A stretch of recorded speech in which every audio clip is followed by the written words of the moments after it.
This is Game Day Media. You're listening to Tailgate Radio.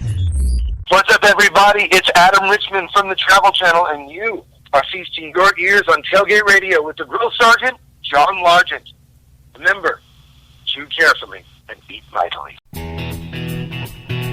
From coast to coast and border to border, it's Tailgate Radio.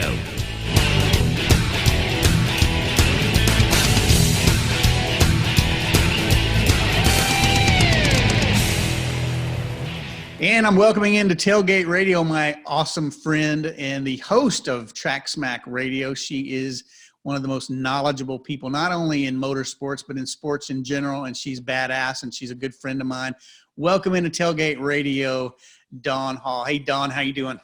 I'm doing great, John. It's so good to see you. I haven't seen you in forever. I know. It's been forever since we've seen each other, and it's under these circumstances, I'm glad to see you at all. It's been so crazy over the last 2 months. It's hard to believe how much the world has changed in such a short period of time.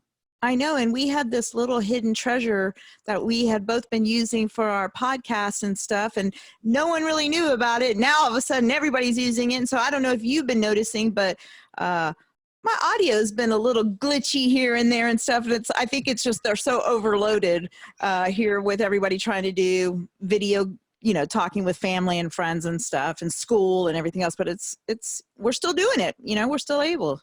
And if we were smart, we would have both invested in Zoom a year and a half ago because we were using it ourselves, and now it seems like everybody's using it. But it's wonderful to see you, and I'm happy to hear that you and your family are healthy and safe and doing well. A few things have changed since we've spoken last. There's been a little sea shift in what's going on in the world. There's been zero sports. I remember I was in Orlando, Florida just a month ago. It's hard to believe. It was just a little over a month ago at Sports PodCon, and that was when everything started shutting down. South by Southwest in Austin shut down, and people were starting to worry about how they were going to get home and if it was safe to travel by air, and it was really a weird time to be out of state and out of your house. But one of the first things I remember is when I got back home, I went to a sports bar, and I looked up on the monitors or on the screens where there's typically a game going, and there was Home and Garden and there was a dog show. And this just didn't feel right to me because there was no live sports going on. And that's when it really hit that sports as we knew it or know it was going away, and we don't have any idea when it's coming back. Yeah, no, absolutely. And, with me covering racing, I have had for the last at least 5 to 7 years, I would say, of this last decade, I have listened to hardcore old school race fans complain constantly about this ain't the racing that I grew up with, and NASCAR sucks these days, and they just let these guys do whatever. And I'm curious, after not having it, if you appreciate what was there, for those that hated it, or either that or they're just going to continue to hate no matter what. But definitely it has been strange not having any sports. But I have seen quite a few old things that I really enjoyed. And some new things, I am sorry about that. And some new things that I have been able to find because they brought back, the Ocho.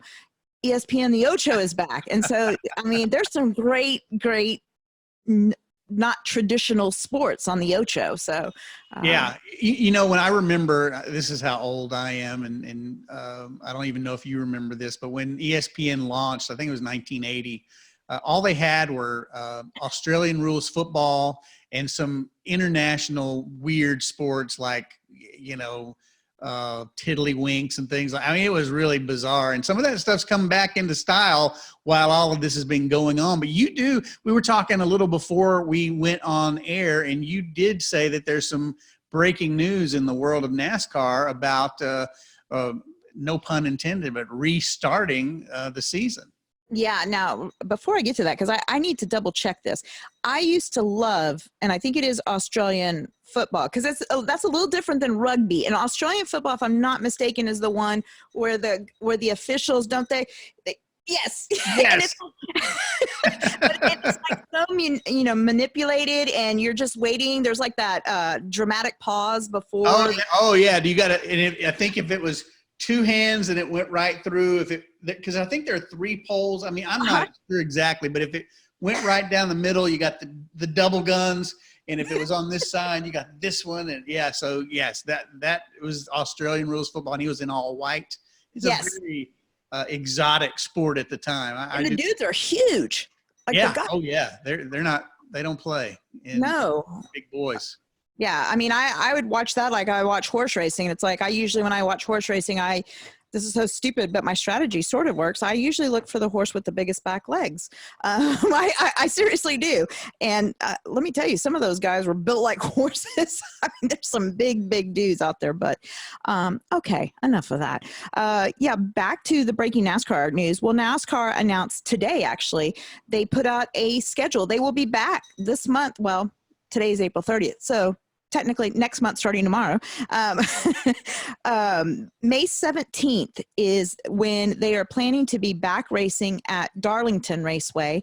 That will be the first of 7 races over an 11-day span at 2 different racetracks throughout May. They're running at Darlington, and they're going to run the Coke 600 Memorial Day weekend like they always do in Charlotte. And the whole point of that is there will be no fans, and they are really like making all these necessary changes, of course, to accommodate the number of team members and what they're going to have to do for the pit crew members and the team members and stuff as far as temperature checks and social distancing. I understand spotters will have to be up in the top row instead of being up on top of the building, they're actually going to be in the top row of the grandstands and spread out amongst, so that they're social distance, and I'm sure mask and the whole 9, you'll deal with that. But the 2 tracks that they've chosen is they want to stay as close to Charlotte as possible because they do not want to deal with any airlines right now, putting anybody on these airlines. I'm still curious, though, because even still being in driving distance, normally what they do, John, is they load up these guys. You've been to enough races. They load up the crew. So that's about 10 to 15 dudes in a van. So, Charlotte to Virginia is still like an hour and a half, 2-hour drive. So here's 15 dudes that are going to be driving in a passenger van, I guess. I don't know how, but this is the best they're going to do, I guess, unless everybody drives their own car separately. I have no clue how they're going to do that. And that because it isn't, a shorter distance, that may be what they do. Yeah. I think the sports world is going to have all eyes on that, because I think they'll probably be the first major sport to go back to any kind of competition. And so they're going to be looking at some of their best practices and maybe try to, in some of the other sports, try to do the same thing. But how do you feel about that? I mean, what are your thoughts on NASCAR doing it in this form and fashion versus waiting until the fans can be a part of the activities? And we don't honestly, we don't have any idea how long that's going to be. But I've talked to a couple of athletes that have played at higher levels and played in front of large crowds, and they say they pull adrenaline from those big crowds. And I wonder, is that similar in NASCAR? Are they cognizant of the crowds that are in the audience in the grandstands, and do they feed off of that?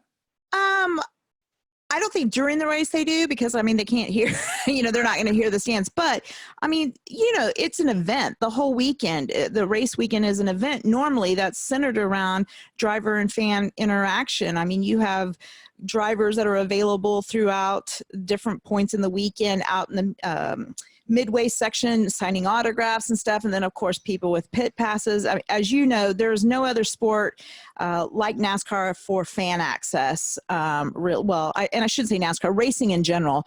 I've learned that NHRA has amazing access. It's even better than NASCAR's for their drivers, which, by the way, NHRA says they're planning for the Gator Nationals in June, I believe it is, to have fans. But and it is in Florida, so they may, because they've been pretty stupid about their stuff. But not to get political or anything.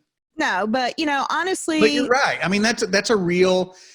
That is a real concern, because I have heard the gamut all the way from, hey, let's get things going as quickly as possible, to having a conversation earlier today that we're not going to have football season. We're not going to have basketball season. And we may not have sports again live with an audience, with a crowd until 2021. So I'm hearing all kinds of things, and I'm sure you are too. That's what I've been hearing. And I'm going to tell you, as far as racing goes, I have mixed emotions. Well, I would love to see racing back. I mean, don't get me wrong. I miss it and I'd love to see it back, but I want to see it in its authentic and genuine form. And if it's not going to be what I'm used to, then I'm not understanding what the benefit is, other than it's a feel good thing for us. But at the same time, there are guys that I'm friends with, men and women, I should say, on these race teams that I have been friends with for almost 20 years that I don't want to see get sick because they've been forced to go out for entertainment basis, to entertain us. The other thing is, we've got IndyCar supposed to be coming to Texas Motor Speedway in June, and they've talked about would they run that and have NASCAR run a doubleheader to make up for the Texas weekend. And that's obviously not going to fly. No, well, yes, pun intended, because they can't fly right now to here. So what I'm wanting to know though is there's nothing that we're getting from it except for, like I said, kind of a selfish indulgence on it, because there's nothing economic that we're benefiting from it, because there's no fans. So that means no traveling. Hotels aren't getting money. Airlines aren't getting money. So, the stadiums themselves aren't getting money. They're losing money. They're going to lose even more money having to put up even limited staff at these tracks in order to accommodate the one-day race that they're going to do, still to keep the track open. And even more so, John, for my sake, what kind of angers me is at races, and I'm just talking racing, but there is a large volunteer staff of medical personnel and ambulance, fire department, that kind of thing, that are on standby there at the track in case something happens. And then of course in the infill care center. And I just feel that's taking those people away from where they need to be right now. And as someone who works for a ICU pulmonologist here in Dallas, I told people this week on Facebook, he's actually had an off week this week, and yet he has not been off one day this week. He's been called in for backup, because they are so just jam-packed in the ICU there with COVID-19 patients that he's not getting any time off. So do you think the push to get NASCAR back, and any other sports, is primarily driven by sponsors and by TV revenue associated with it? Yeah. And I mean, that's a great point, because IndyCar, for example, Eddie Gossage had come out a few weeks ago. He's of course the president of Texas Motor Speedway, and said if IndyCar could not run with fans, then he wasn't going to run it at his track. And the reason why is because in IndyCar, they don't get TV revenue. So he's making nothing. He would be in the red to hold that race, even, without fans and stuff. So it wouldn't be worth it. Now NASCAR, they get the TV revenue money. And I think these TV stations are desperate, to fill these voids, of course. And of course, because they did have lots of money in their, sponsored and stuff. But is it worth putting people at risk? Personally, I don't see any sports happening before January of next year. I really don't. I don't, unless they're forcing it. But and here's my other thing, John, let me ask you this. Let's say that, okay, so here in Texas, Governor Abbott says, yes, let's just go crazy and be normal. Okay, so we're going to go crazy and be normal here. But in California, they're not going crazy and being normal. And they have already said in California, we will not have any main sporting events for the rest of the year. They've pretty much laid that out. So how are you going to have a major sporting league that can only do certain parts of the country? And he's talking like not even worrying about fans. Football, how are you going to have, 22 guys on the field at a time and have them social distancing or what? It makes no sense. Yeah, it's not going to happen. I mean, the bottom line is it's not going to happen. And the ramifications of football season, and we'll get back to motorsports in a minute, but I think the biggest issue with football, because that is, you can say what you want about baseball. I'm rocking my my minor league Savannah Bananas baseball shirt because I miss baseball at any level. I love going to minor league games, but football in and of itself is such a revenue driver. And one of the things that I'm really concerned about, especially at the collegiate level, is the fact that you've got some of these smaller and mid-major schools that their entire athletic department budget is really predicated on the fact that they're going to go play a Michigan, they're going to go play in Alabama, and they're going to make millions of dollars from that one game that is going to then, in a lot of aspects, meet the budgetary needs for that entire athletic department for the entire year. And if those things don't happen, there's going to be a trickle-down effect that is going to affect athletic departments at almost every level, except probably, and even at the highest level, it's going to be affected. But those big schools, your Texas, your USCs, your Michigans, and places like that will be okay, I think, in the long term. But a lot of the smaller mid-major schools, division or FCS teams are going to really suffer this coming year. But the realization is it's not going to happen. And the only football that I think may take place at all is the NFL, because they're grown men and they're going to try to figure out a way to be revenue drivers. But even then, I don't know how it's going to work. So to your point, and because it's a state by state basis, you're right. If you're the Cowboys and you're playing Green Bay, and we have Don and I have a long thing going with the Packers and the Cowboys. But if you go to Wisconsin and they haven't opened up anything, then how is that going to work? Because I don't care what league you are, you're not going to supersede any state laws or especially any federal laws. So it just creates a whole lot of confusion, and just so many things are just up in the air, and it's so ambiguous right now that nobody really knows. I think we all wish, and to your point, it's exactly right. I want it to go back the way it was. Unfortunately, I don't know when we're going to see that day again. Mm-hmm. Well, it's funny that you mentioned the NFL stuff, because I saw a story. I'm here in Dallas, and I saw a story the other day where they were talking imaginary what ifs.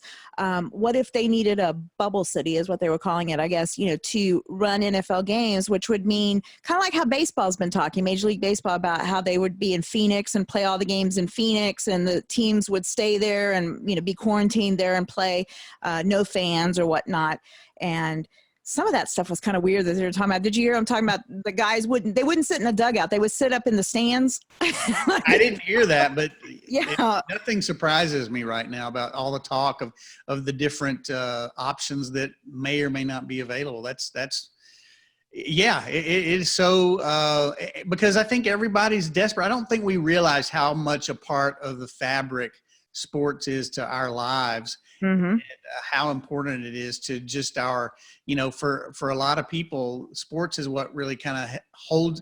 When there's been other issues, there have been points in history, points in time where sports was kind of a united, create a united front, and we don't have that right now. If you think about it too, the COVID-19, but one of the main stories that sticks out in my head for it, like, it's here, this is real, was the NBA game there that they just came and immediately, here's fans waiting for the game to start. And, one of the players tested positive, and that from that moment on, they came on the speakers and said, this game's been called, we invite you to exit slowly for your safety. And that was our first in your face kind of moment, I think. When they were talking about the bubble city thing, they brought up Dallas, and the reason why is because, of course, I know people who are not Texan. Most of them hate us because they ain't us, but they truly don't understand how vital football is. And I thought I had an understanding of it living in South Texas, but honestly, John, until I came up here and realized right up the street from me here in McKinney and Allen, they are building a brand new, this is a high school, brand new, state-of-the-art, $65 million stadium. I'm like, $65 million? There are colleges that don't have $65 million. There's some NFL teams that would like, I mean, this is for high school, and that's how big high school football is here. We've got plenty of college university fields around here, and of course, the Cowboys have AT&T Stadium, but they also have the Star where they practice at that has the basically There's it's like the replica. 50,000 seats there, right? Yeah, and Frisco plays there. Their high school teams and stuff play there. So that's what they were looking at, is that they would have plenty of facilities to spread out for folks to come in and or for those NFL teams to play in. And I heard some of the Cowboys guys saying, as far as fans go, we're just there. We're in the zone. We're in our heads and stuff. And, so fans or no fans. And I don't believe that for a minute, because here's my example to you. And I think this is funny. You're a Packers fan.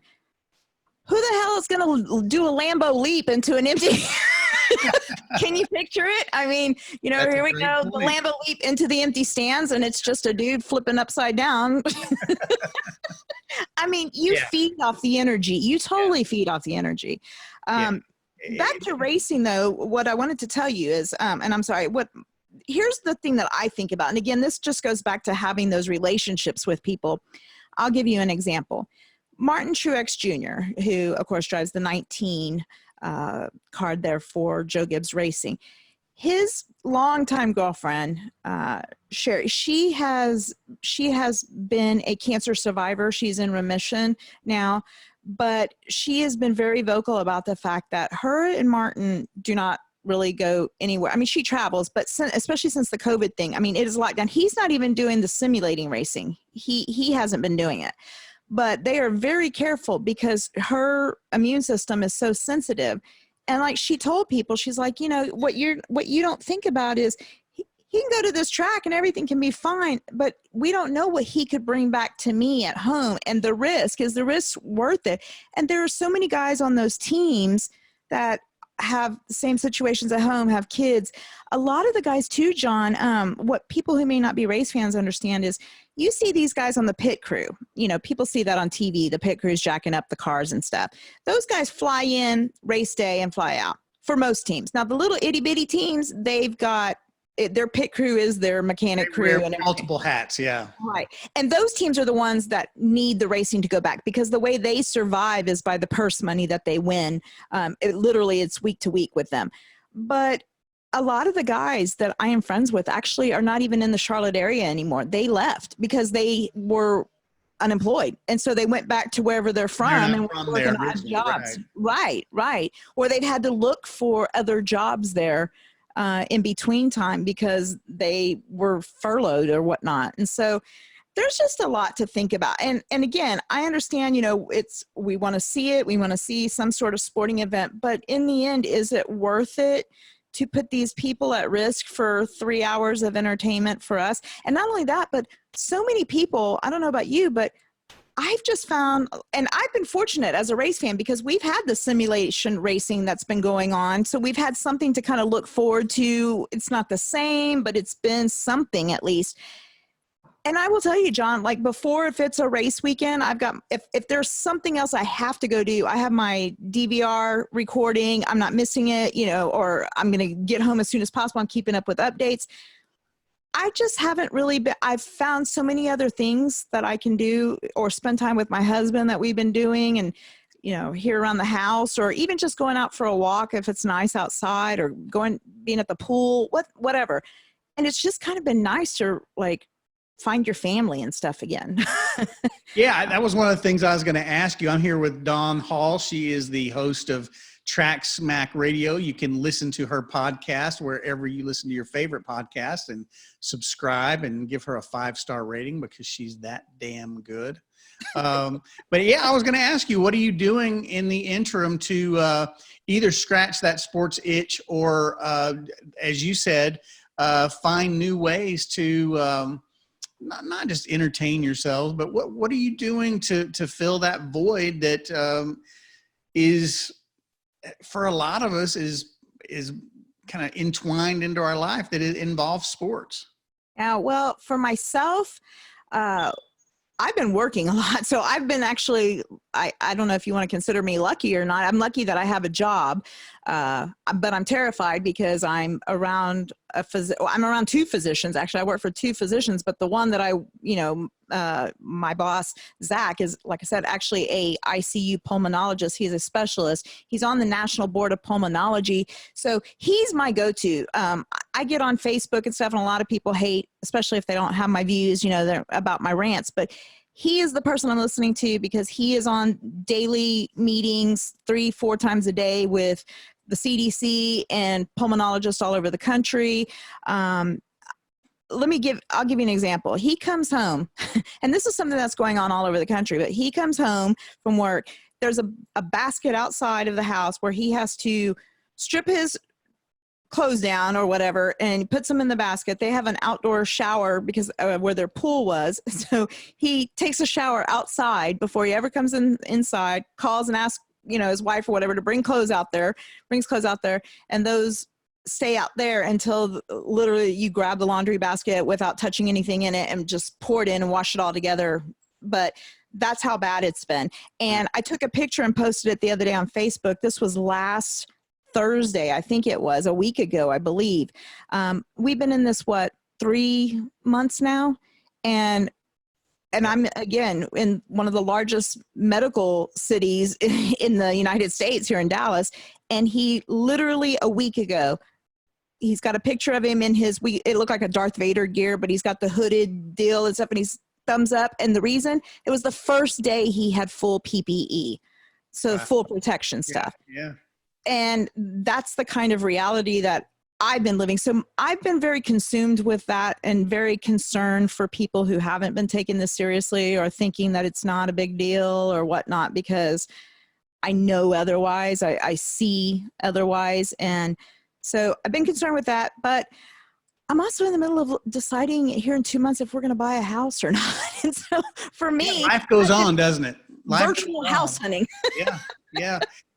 That's been one of the big things in our household is I've got children that are going into their senior year of high school, and they both play sports. And the realization is they're not going to play their senior year.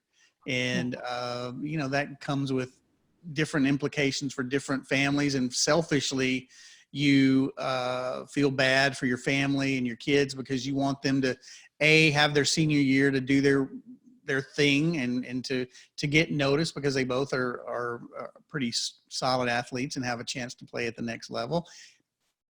If there is such thing as a next level in the next 2 to 3 years, we don't know. And so selfishly, that's one of the things that I kind of am most frustrated about this entire COVID situation, but understanding in the big picture of things that those personal or selfish needs are really secondary to the health and safety of people that are involved, and it trickles down. As you said, the volunteers, when you think about, I just played this out in my head of starting football season at the high school level, just like it normally would. You've got band members, you've got booster groups that are working in the concession stands, you've got ticket takers. They're all either teachers or volunteers or all that. And do you really want to jeopardize even the slightest chance that there's going to be a population of those people that are going to be affected because you selfishly want to watch? Again, it has nothing to do with the love of sports and the love of the games and things like that, but it really kind of puts things in perspective. And hopefully, I think one of two things are going to happen. I think we're either going to wait this out, or in the next 12 to 18 months, there's going to be a vaccine, and maybe that will get things back to normal in a relatively short amount of time. But again, I think that the biggest challenge that we're all facing, not just in the sports side of things, but just in general, is that if you're going to have a tough time, there's usually a finish line. Mm-hmm. And right now we don't know what that finish line is. I don't know if you remember that movie where this person was running down a hall and the hall just keeps longer and longer, and you just don't know when you're going to get to the end of it. I think that's where we're at right now, because we don't have a definitive answer, and the answers that we're looking for from government officials and leadership are all over the map.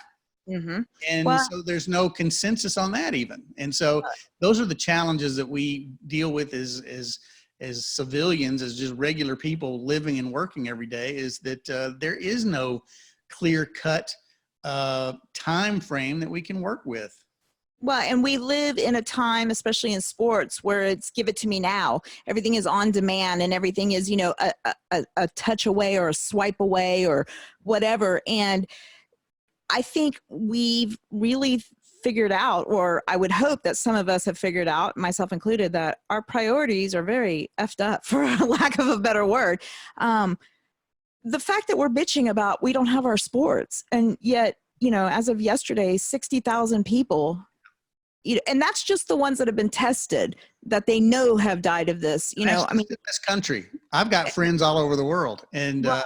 and you know, so yeah, it's very daunting. And Well, you know, I mean, my husband's from South Africa, and his mom, we were talking with her, and they're just now starting to get it there in South Africa. And so they've been put on lockdown. Well, their lockdown, I mean, literally, there's no, like, we can still go to the grocery store, you know, or we can still go to Lowe's is open, you know, or Home Depot. We can go look for flowers to go work in our gardens, which, by the way, at first I thought some of these places were like taking them away to keep people from coming in because they would be crowding the areas. No, it's just sold out because everybody up here, the weather's been great. So it's like, let's go work outside in the garden. But I digress. So my mother-in-law, though, was telling us it's, I guess, if you want to call it martial law, sort of, I mean, military and police in the streets, and you're like punished if you are not abiding. And, you know, not to get political and stuff, but I see things going on in this country where ever since I married him, my eyes have just been opened up in a completely different perspective as to how spoiled, for lack of a better word, we are, and entitled. We're spoiled and entitled. And I heard somebody the other day when there for a while it was getting bad, and people were actually kind of talking about, well, should there be maybe more of like a martial law? Should the National Guard move in on this? And no, we don't ever want to get to that point. And I'm thinking, you know, I don't mean to be tacky, but if it's a matter of saving lives, first of all, what is it going to hurt you? If your ass is supposed to be at home, then stay at home. You know, don't be walking outside where somebody with a, you know, a military guy with a gun could be right there to tell you to get back inside. But we're just so defiant here. It's just in our nature, you know. My freedom, my right, my this, my that. But it's all about me, and not we. And we have to start worrying about we and us. It's not about you getting sick. It's about you getting someone else sick. Yeah, there's no doubt that there are people out there that are just blatantly violating other people's liberty by being out and doing some things that they shouldn't be doing. And again, this can really unite us as a country, or it could continue to divide us. And I think for the most part, my experience has been people are playing by the rules. When I've gone out, people are wearing masks, they're social distancing appropriately. And I see that consistently. I've seen that very respectful. People have gone out of their way to help each other. I've actually been very optimistic in that. Tomorrow in the state of Texas, where we both are, that could change because our governor has opened up the state, and understanding as much or as little as we do, we're going to be a petri dish to determine what that philosophy is going to do, because there are going to be people that are going to be in movie theaters tomorrow, that are going to be in restaurants tomorrow that are opened up, that are going to be anywhere that they can congregate at 25% capacity, whatever that is. And we're going to understand that. And my expectation is that we're going to see a second spike in cases, and it's going to slow down the process. Could be completely wrong. I know I've got a friend in Sweden, and they have really kind of gone by the cull of the herd mentality, and they've not social distanced, and but they're using common sense. And the rates aren't that much different than they are here.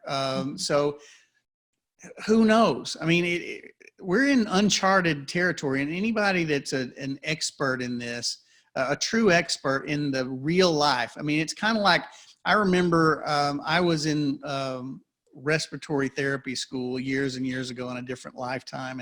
And I remembered learning about a thing called a trocar spear. And it's a thing you insert in someone's lungs if it's filled with fluid. And it sounded very technical and very precise. And then when you're in the emergency room, you basically take the plastic off and you jam it in somebody's rib cage, and blood just gushes everywhere. It ain't pretty and it ain't technical. And I think that's how we are now. I think we understand the theory of what's going on, but we don't really understand where things are going to go and how long this is going to be. And I think that, to your point, why would we jeopardize more deaths? I have relatives in the home that are elderly, and I'm not going to do anything to jeopardize their lives. And it's a bizarre, something we'll never forget. Hopefully it's not something we relive over and over again every year, which is another thing that I've heard, that this is going to become a regular thing. We just don't know. And when you talk about all those things, and then the conversation you and I have been having about sports seems a little unimportant. Well, let me ask you this, because this was what I was thinking. I've been a little put off, I guess would be the word to use, with some of the decision making that's going on, because I see it as passing the buck, or kind of trying to have your cake and eat it too mentality, where to me right now it's money over the people is how I feel. And I mean, if people, the other thing too that's wrong is they want to get the economy going and stuff, but nobody has money to spend. So I'm not quite sure how that's going to work out too. But, it's kind of like, okay, here, let's open it up. And this is at least how it is here in Texas. We're putting this out, we're opening up. But if you're a business owner, you don't have to open up. It's your choice to do it. And to me, I see that as when the time comes when the what hits the fan, then you don't get to blame me, because I gave you the choice. You made the choice to open up, so that's on you either way. And that's just total crap, passing that buck like that. It's just total crap in leadership, in my opinion. I want to go back though. And again, I just use racing as an example, but I guess I could use this in any sport. Let's just say that you're a team trainer or whatever on the team, or one of the coaches. And I will tell you, and the racing, when this announcement came down, I was shocked by the response from NASCAR fans, because usually NASCAR fans are pretty rowdy and, it's all about us and blah, blah, blah. And the overwhelming majority are against it coming back right now. And especially if they were going to consider fans in the stands, they were like, no, I'm not going. I'm not doing it. I'm just curious about possible lawsuits and stuff. Like, what happens if somebody, gets it and they can trace it back to, they got it because they were on the road doing this job or whatever, and they kind of feel like it went against their will. One of the things that I saw today, and again, this isn't really sports wise, but it's what we're going through, is, we had 3 million people this week file for new unemployment claims, first time unemployment claims. And here's another example of passing the buck. They get the stimulus money for unemployment to help people through this time. And a restaurant worker, for example, I'll use that. There was a guy that owned a restaurant who said he feels so bad for his employees because he, by all means, wants to bring them back. He furloughed them, and he wants to bring them back when he reopens, but they're only reopening at 20% capacity. They're not going to make anywhere near the money that they were making before. And in fact, they're making more money if they stay on unemployment. But they have been told in Texas and in Ohio, for sure, I know this, if you refuse to take back your job that you are offered, your unemployment benefits are gone. Wow. And it's like, you're again putting people, if you're giving people the choice on if do you want to put your health first and not go back to work? Then, sorry, you don't get money. What kind of choice is that? Because they want that economy going, and that's all it's about. It's a very tough choice. I know we have a production studio in downtown San Antonio, and we've been asked to reopen by some of our clients and some people that are new potential clients. Mm-hmm. And my answer to exactly what you said is we're not ready to do that because we don't have any fail safes to keep you from getting sick. Mm-hmm. Whether that's, and I've looked at options of putting a clear plexiglass in the studio between two people so that, but there's still no fail safe. When you're in a small space in a recording studio, there are a lot of things that can happen.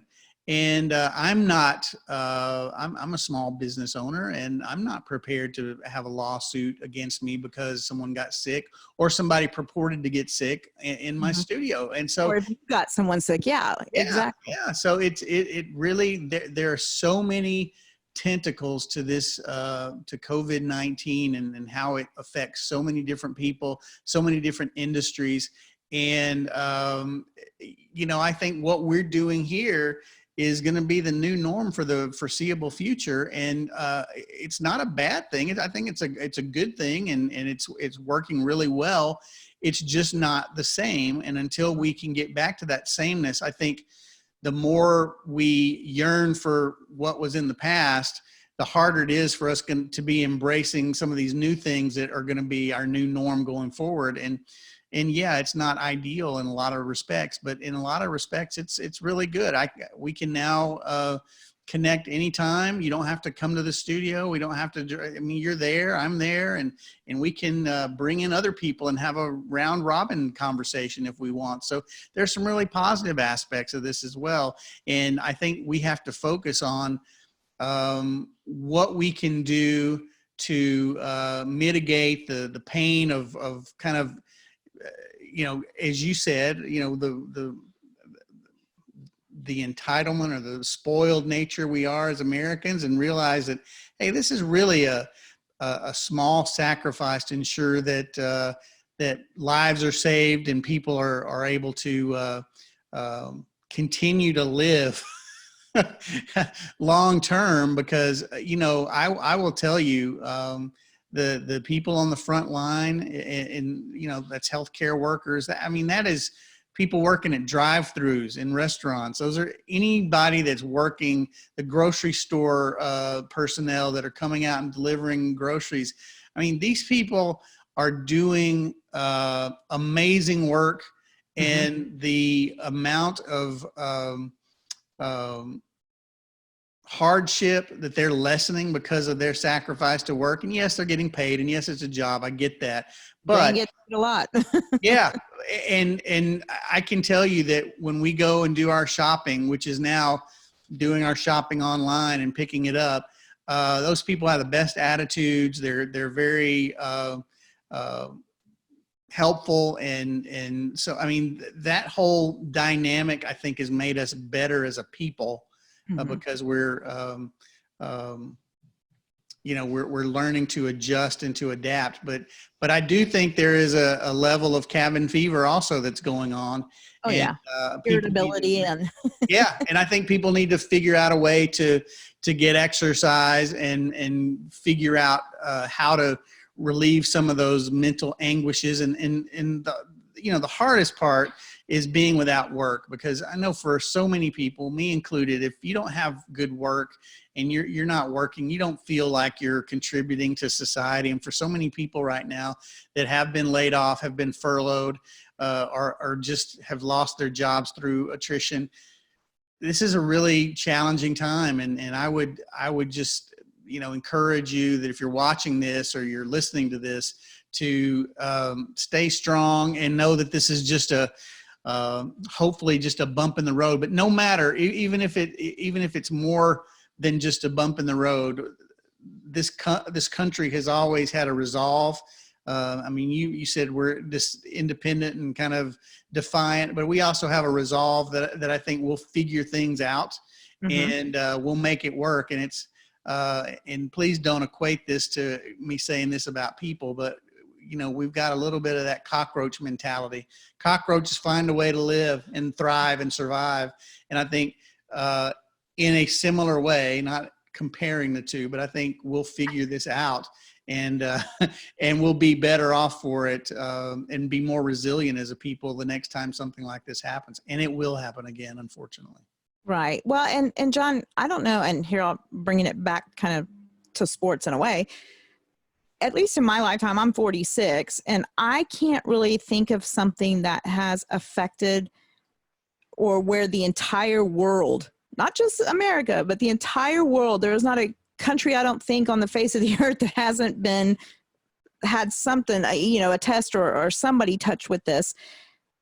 The only thing I can think of that brings the world kind of together like this is the Olympics, which we were supposed to have this year, and it's been canceled now and moved.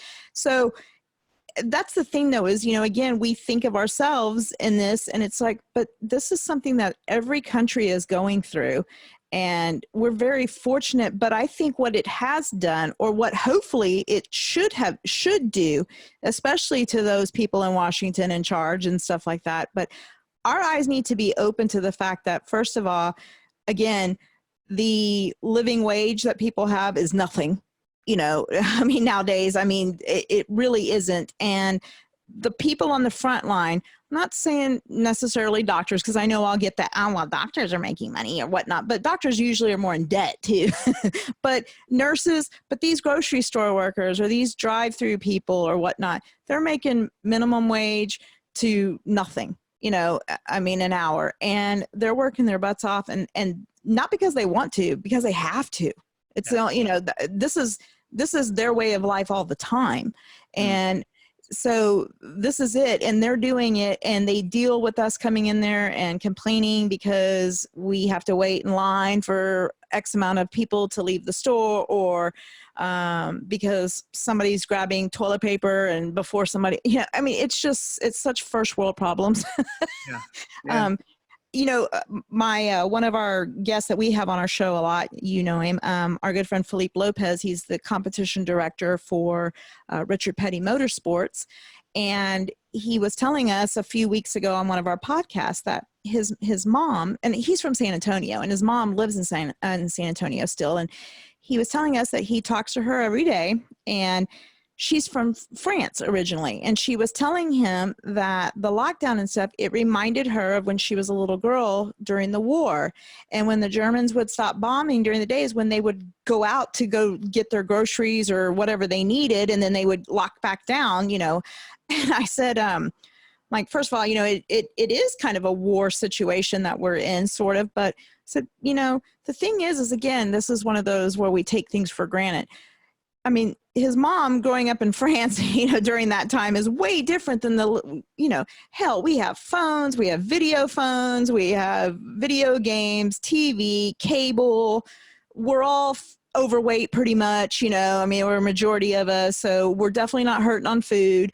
We're freaking out because grocery stores are empty, knowing that pretty much all of us have 2 months worth of crap in our pantries that we could, find a way to cook something with. This. We all go to the grocery store and stock up on stuff, and then come home and, oh, look, I had that in the back of the pantry. I just didn't know it. But again, we blow things out of, and not that the virus shouldn't be. I hate when I see people saying, oh, well, this has been blown out of proportion. No, it hasn't. In fact, I don't think it's been put into proper proportion of what truly is going on here. But what we feel we are being suppressed and stuff with, it's so, really and truly, again, I try to bring it back every time I want to complain about being bored or something. I just think to myself how insulting that is to 60,000 people that 3 months ago were living life normal, or whatnot. And how did they know that in 90 days or less, they weren't going to be here because of this COVID-19 virus? Yep. And, so that's the perspective you got to look at it in. It is. And, before we wrap it up, I just, I think that it's important for people to understand that we know for so many of you that are out there, sports is your main escape from your work, from your daily grind, from the things that you, I mean, hell, I mean, that's what we love the weekends. We love NBA games during the week, and NHL hockey during the week, and motorsports on the weekend, and football, and minor league baseball, major league baseball. Those are things that we have been entwined into who we are as a people. And right now we're going through a period that we don't have the privilege to attend those things and or enjoy those or experience those even from the comfort of our home. I do think from an optimistic standpoint that this is going to be a blip in time. I think there are things that are going to change forever, but I also think that with technology, with creating and how diligently smart people way above my pay grade are working to find solutions so that we can get to some semblance of normalcy, whatever that new normal is, so that we can enjoy these sports. That day is going to come. Sports will come back. It may be in a little different form. It may be at a little different time of year. I've heard that college football may start their season in January of 2021. I mean, there are going to be things that we adapt to, but we're an adaptive group of people. And I think when you get so comfortable with how things are, when there is that change, and not a lot of people love just wholesale change, but that's the case we're going to be. But sports will be back. That's the good part. And when it does, you're going to have somebody like Dawn giving you all the great information and motorsports and her Dallas Cowboys and all of that. And we'll be here talking about all the great things to cook on the grill and the people we spend time with out in the parking lot. Now, it may be from a distance, and it may be with only 2 other people instead of 200, but we'll figure it out.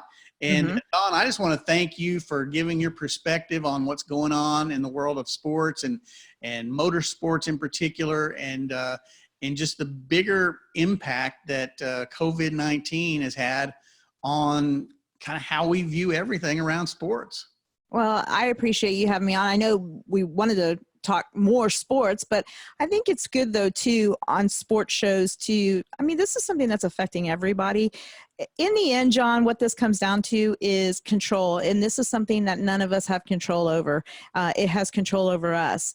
And that is a position that most people do not do well in. I heard something. I'm going to leave you with this, okay? This is one of those stupid, like, unnecessary, what is it, the Cliff Clavin facts? There's a little known fact. I heard this from, it was on TV one day. They were talking, I guess, to a psychologist or something. This was when everything first happened, and, the toilet paper rush 2K0 or 2K20, happened and stuff. And they were talking about that, and they're like, why the hell is everybody, running out and buying all this toilet paper? Well, I start thinking to myself, I'm like, probably because people knew that we were going to start quarantining down. And, how many times during the day are you at your office or whatever and you do your business? Now you're at home with your kids, and this is all. So most moms know that the most essential thing to have in the house at all times is you never want to run out of toilet paper. So that's something that you can have control over. It makes you feel good if you have 30 rolls here in the house, because you feel like, okay, I'm in a good spot. I've got that locked down. I don't have control over this virus and how long it's going to be, but my bum is good, so that's what matters.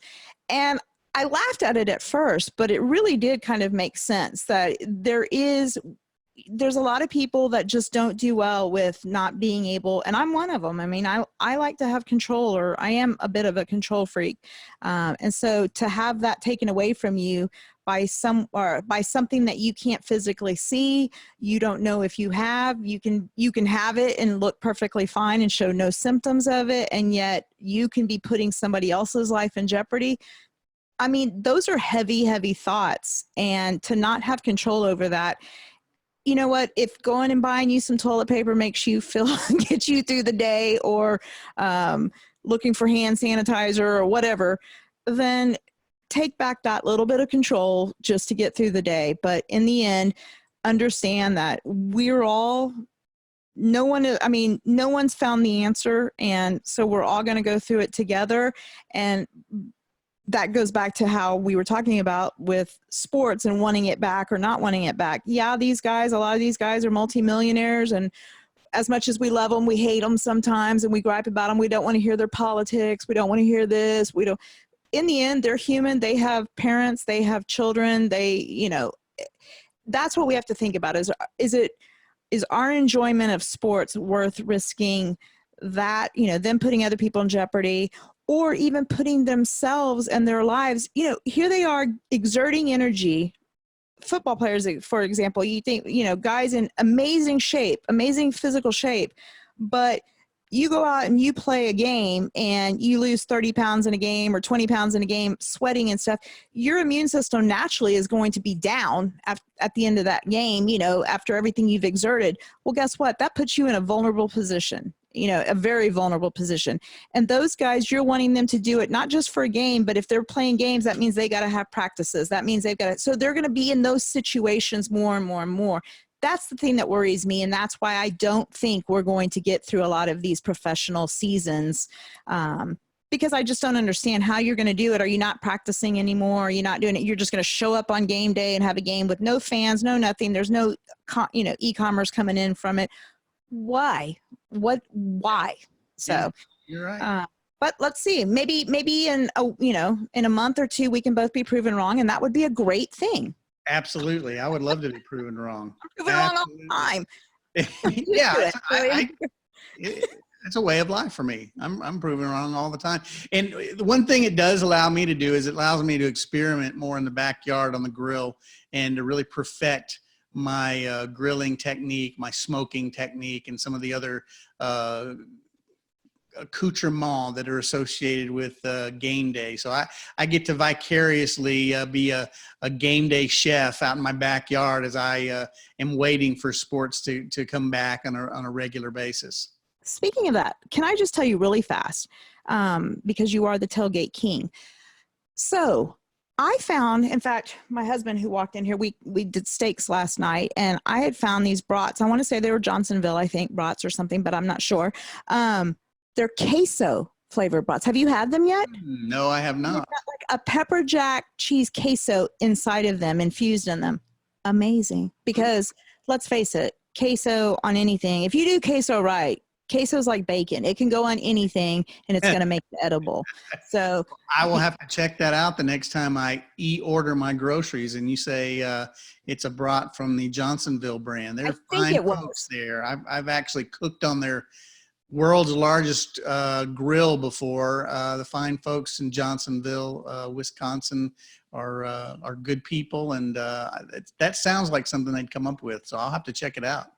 Yeah, well, y'all are the cheese capital there. So, do they do queso though? I mean, I thought queso was like just a Tex-Mex thing down here. Cheese curds are the big cheese item up in Wisconsin. So I'll have to check. I found a way to do keto cheese curds. So I'm not even joking. So, well, Dawn, thank you so much for coming into Tailgate Radio, and remember to check out Dawn at TrackSmack Radio wherever you listen to your finer podcasts out there. She has a great show. She has multiple shows that come out a week, and you don't want to miss her insight and her wit.